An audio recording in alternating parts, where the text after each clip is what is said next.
Hello students, welcome to online classes. Students, आपकी जो poem है अ बॉय सॉन्ग, उसके हम आज क्वेश्चन आंसर्स देखेंगे। Let's start.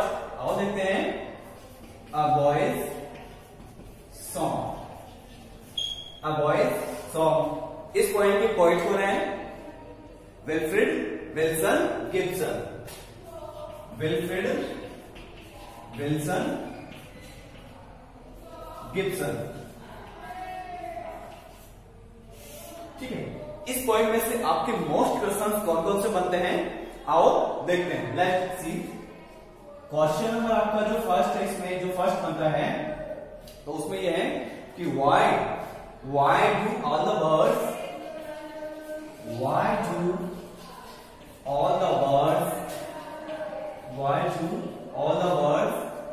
Belong to the poet. belong to the poet. Why do all the birds belong to the poet? कि सारे जो पक्षी हैं, all the birds, सारे जो पक्षी हैं वो belong में संबंध रखना किससे? कवि से। सारे जो पक्षी हैं वो कवि से संबंध क्यों रखते हैं? क्यों रखते हैं? हमने पढ़ा था कि all the birds belong to the poet। सारे जो पक्षी हैं वो कवि से संबंध रखते हैं क्योंकि the poet sets no snare for the birds. क्योंकि जो कवि है वो पक्षियों के लिए कोई भी जाल नहीं बिछाता है। And he leaves the birds fly freely in the sky. और वो पक्षियों को खुले में स्वतंत्र रूप से उड़ने के लिए छोड़ देते हैं। इसीलिए क्या है, सारे के सारे जो पक्षी हैं वो कवि से बिलोंग करते हैं, पोइट से बिलोंग करते हैं। तो हमारा आंसर होगा, यहां से स्टार्ट करेंगे हम। All the birds belong to the poet,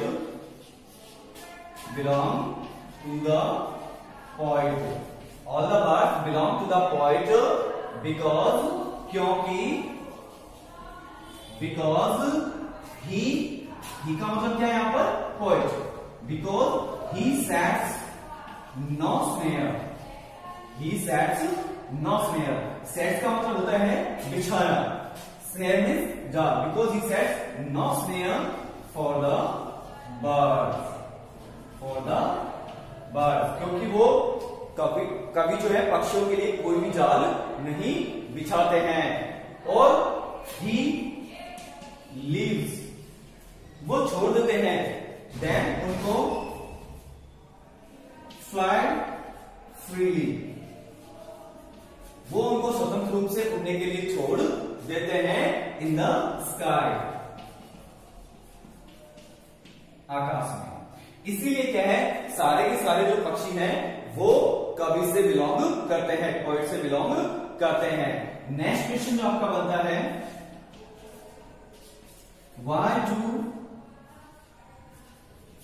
next question आपका, why are the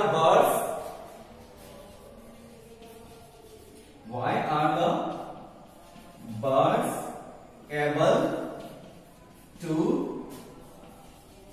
come and go for the poet's Joy,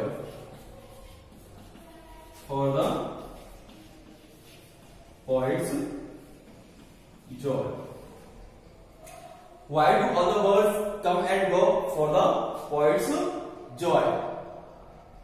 जो सारे पक्षी हैं वो कवि के आनंद के लिए आने और जाने में सक्षम क्यों हैं? एबल क्यों है? क्योंकि he sets no snare, क्योंकि जो कवि है, पोइट है, वो पक्षियों के लिए कोई जाल नहीं बिछाते हैं। और जो पक्षी हैं वो भी क्या है? स्वतंत्र है। बिकॉज दे आर अनकेज्ड, क्योंकि वो स्वतंत्र है। तो आंसर बनेगा हमारा यहां से, the birds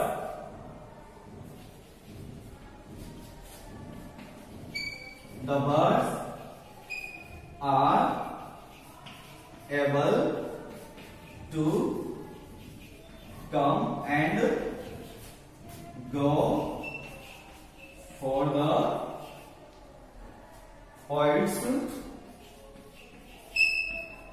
poets joy because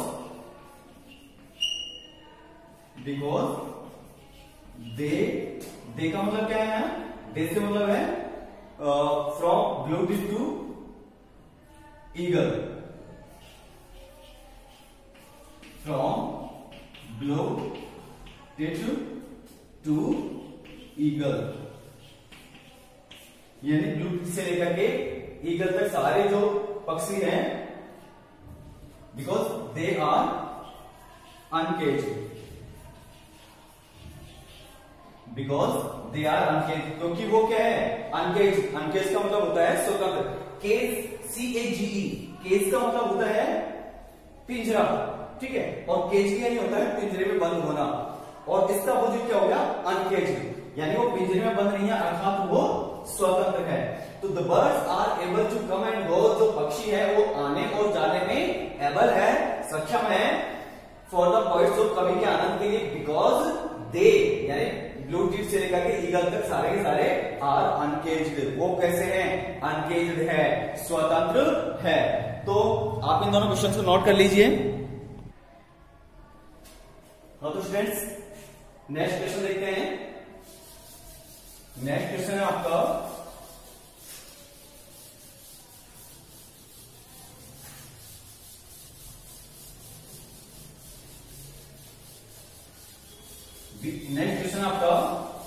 which birds does the poet, next question है आपका which birds does the poet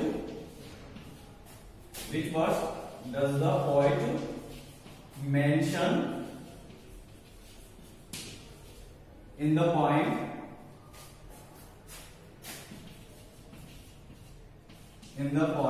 particular,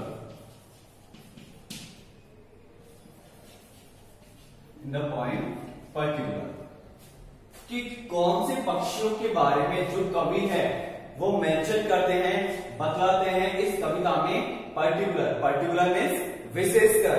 विशेषकर ऐसे कौन से पक्षी हैं जिनके बारे में जो कवि है वो उल्लेख करते हैं? तो आंसर होगा हमारा The poet mentions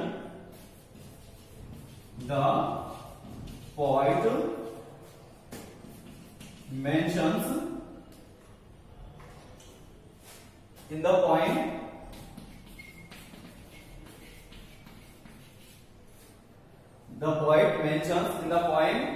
all the birds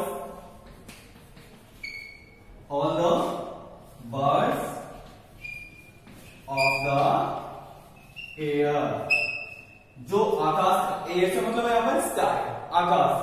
तो जो कवि है वो इस कविता में जो आकाश के सारे पक्षी हैं उनके बारे में वर्णन करते हैं, लेकिन पर्टिकुलर रूप से, विशेष रूप से वो कौन से ऐसे पक्षी हैं जिनके बारे में वो वर्णन करते हैं? तो कौन से हैं इसमें? बट लेकिन ही mentions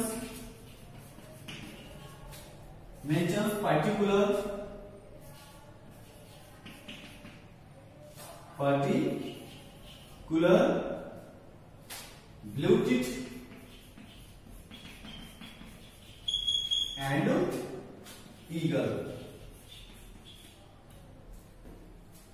He mentions particular blue-tit and eagle, कि वो विशेष रूप से कौन से पक्षियों के बारे में वर्णन करते हैं? ब्लू टिट के बारे में और ईगल के बारे में वर्णन करते हैं, बतलाते हैं। वैसे तो सभी पक्षियों के बारे में कहते हैं, सभी पक्षियों के बारे में बोलते हैं कि all the birds belong to the poet, कि सारे जो पक्षी हैं वो कवि से बिलोंग करते हैं, संबंध रखते हैं, लेकिन वो विशेष रूप से पोएम के अंदर जो बतलाते हैं वो टू पक्षियों के बारे में बतलाते हैं, टू बर्ड्स के बारे में बतलाते हैं। जो हमारा नेक्स्ट क्वेश्चन है वो होगा, हमारा नेक्स्ट क्वेश्चन होगा what does the expression, what does the expression, what does the expression sunward wave,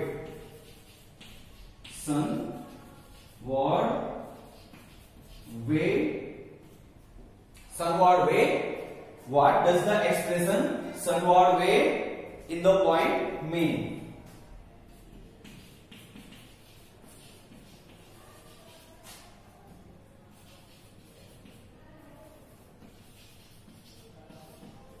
in the point mean कि जो ये एक्सप्रेशन है, जो अभिव्यक्ति है सनवर्ड वे यानी सूर्य की तरफ, तो ये जो अभिव्यक्ति है इस कविता के अंदर, उसका मतलब क्या है, उसका मीन क्या है, उसका अर्थ क्या है?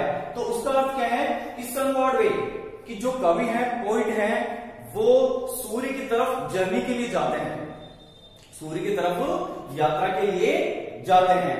तो इसमें जो कवि है वो जर्नी करते हैं, यात्रा करते हैं सूर्य की तरफ, उसके बारे में ये वर्णन है। तो इसमें जो आपका पॉइंट, इसमें जो आपका आंसर बनेगा, ठीक है, इसमें जो आपका आंसर बनेगा तो ऐसा बनेगा in the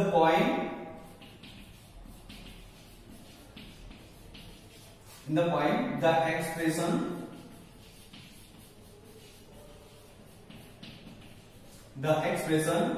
sunward way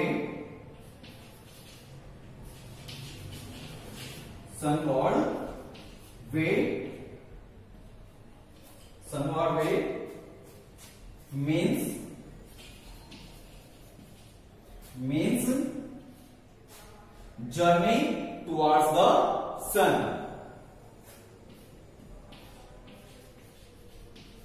Journey towards the sun यानी सूर्य की तरफ यात्रा, सूर्य की तरफ यात्रा।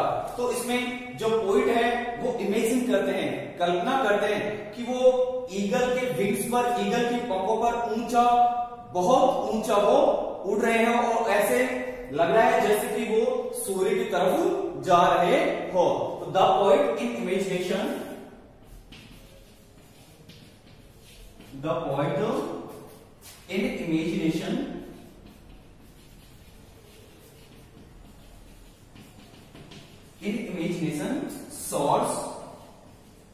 soar का मतलब है यहां पर उड़ना, soars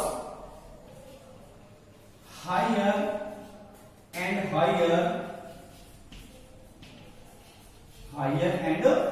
higher on eagle's wings.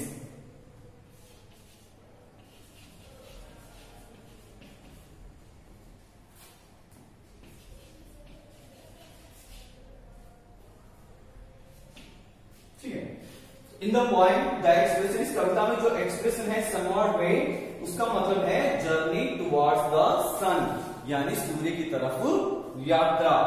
The poet, ये जो कवि है, इन इमेजिनेशन, वो उनकी कल्पना में सॉर्स उड़ते हैं हायर, ऊंचे, एंड हायर और ऊंचे, ऑन ईगल्स विंग्स, गरुड़ के पंखों पर। तो ये आपकी जो मोस्ट क्वेश्चन है इसमें से वो मैंने आपको करवा दिए हैं, और जो भी क्वेश्चंस बनेंगे वो हम और आगे देखेंगे, ठीक है। तो आप इनको लर्न करिएगा और नोटबुक में इनके आप क्वेश्चन आंसर्स ये जो है आपको वो करने हैं, और पोएम को बार बार रीड करना है, पढ़ना है, और उसमें से जो वर्ड्स हैं उनके मीन आपको देखना है, क्योंकि उनमें से मीन जो वर्ड है कई बार उनका सिमिलर वर्ड भी पूछ लेते हैं। तो ये आपको देखना है, और जो होमवर्क है वो भी आपको साथ के साथ करते जाना है। किसी भी दिन आपकी कॉपी जो है स्कूल में चेक करने के लिए मंगवा सकते हैं, ठीक है। तो आज की हमारी जो क्लास है यही तक कंप्लीट होती है। नेक्स्ट क्लास जो होगी हमारी वो अगले पॉइंट के क्वेश्चन आंसर्स होंगे, ठीक है। Thank you.